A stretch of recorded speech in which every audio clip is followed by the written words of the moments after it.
আমরা চাচ্ছি আমাদের থেকে তারা আলাদা হোক, এতটুকুই আমাদের থেকে।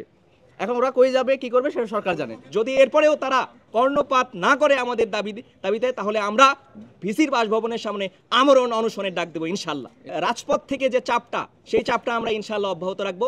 আমরা চাচ্ছি না এই মুহূর্তে এই আমাদের দেশে এখন ক্লান্তি লগ্নে হচ্ছে দেশের পরিস্থিতি খারাপ হতে যাচ্ছে, সেই হিসেবে আমরা হয়তো রাস্তা ব্লক করা এই সমস্ত কাজে আমরা নামতে চাচ্ছি না, এরকম কর্মসূচি দিতে চাচ্ছি না। যদিও তারা আমাদের বাধ্য করে, তারপর আমরা দিতে বাধ্য থাকবো। আরেকটা বিষয় হচ্ছে শাহবাগে রোড ব্লক করে আন্দোলন, এ ধরনের কোনো আন্দোলনে আমরা যাচ্ছি না, কারণ আমরা জানি আমাদের যে শিক্ষার্থী হিসেবে প্রতিনিধি হিসেবে উপদেষ্টা পরিষদে গিয়েছেন তারা অত্যন্ত প্রজ্ঞাবান, তাদের প্রতি আমাদের আস্থা রয়েছে।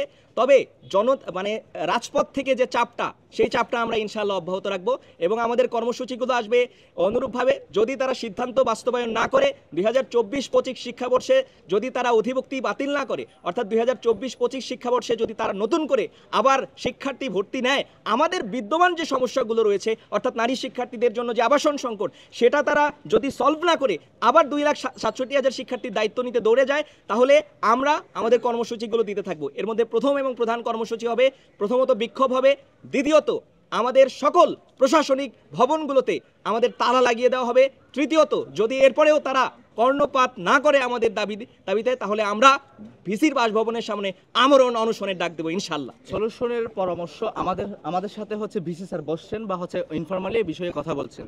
তিনি বলছে হচ্ছে জাতীয় বিশ্ববিদ্যালয়ের সাথে হচ্ছে মানে একটা কথা বলছে, 7 কলেজ থেকে তাদের আন্ডারে নেবে, কিন্তু একটা আলাদা সেক্টর করে। তো ওই বিষয়টা হচ্ছে মানে এই বিষয় নিয়ে কিছুদিন কথা বলা হয়েছিল।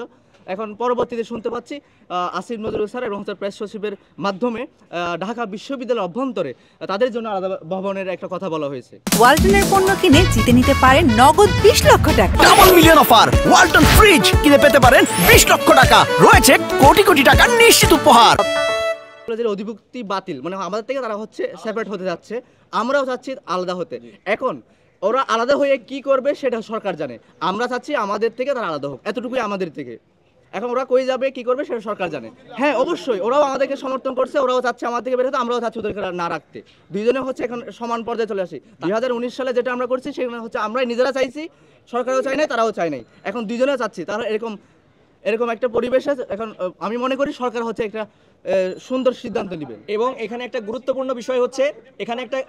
গুরুত্বপূর্ণ বিষয় হচ্ছে ঢাকা বিশ্ববিদ্যালয়ের শিক্ষার্থীরা এবং 7 কলেজের শিক্ষার্থীরা উভয় একটা এগ্রিমেন্টে আসছে যে তারা অধিভুক্তি বাতিল চায়, অর্থাৎ তাদের যে সমস্যাগুলো রয়েছে এবং আমাদের যে সমস্যাগুলো রয়েছে সেগুলো একটা সেটের মধ্যে চলে এসেছে।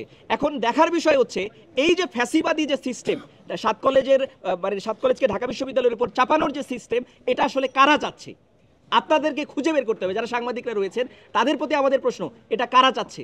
এটা চাচ্ছে তারা যারা এখান থেকে ব্যবসা করতে পারে, এই ব্যবসায়ীদেরকে ধরতে হবে। এবার আমরা মাঠে নামলে এইসব ব্যবসায়ীদেরকে আমরা চিরতরে নিশ্চিহ্ন করবো ইনশাল্লাহ। এখন হচ্ছে এই বিষয় নিয়ে হচ্ছে এখন মিটিং হচ্ছে। তো মিটিংয়ের যে আসবে, আমাদের মিটিং থেকে একটা সিদ্ধান্ত আসবে না, ওই সিদ্ধান্ত যদি থাকে ওদেরকে হচ্ছে অধিভুক্তি বহাল থাকে, তখন হচ্ছে আমরা ওইটার বিষয়ে কর্মসূচি দিব না। আমরা হচ্ছে আমাদের মতো করে আন্দোলন করব, তাদের সাথে আমাদের যৌথ কোনো আন্দোলন হবে না। ভিসি বরাবর অনেক স্মারকলিপি দেওয়া হয়েছে ইতিমধ্যে, কিন্তু হচ্ছে তার এই বিষয় নিয়ে তেমন কোনো জ্ঞান নাই, মাথা ব্যথা নাই। তো হচ্ছে এখন আমরা হচ্ছে আমাদের মাঠ পর্যায়ে এখন আন্দোলনে নামবো, এতটুকুই। আমরা এখনো পার্সোনালি বা কিছু জানানো হয়নি।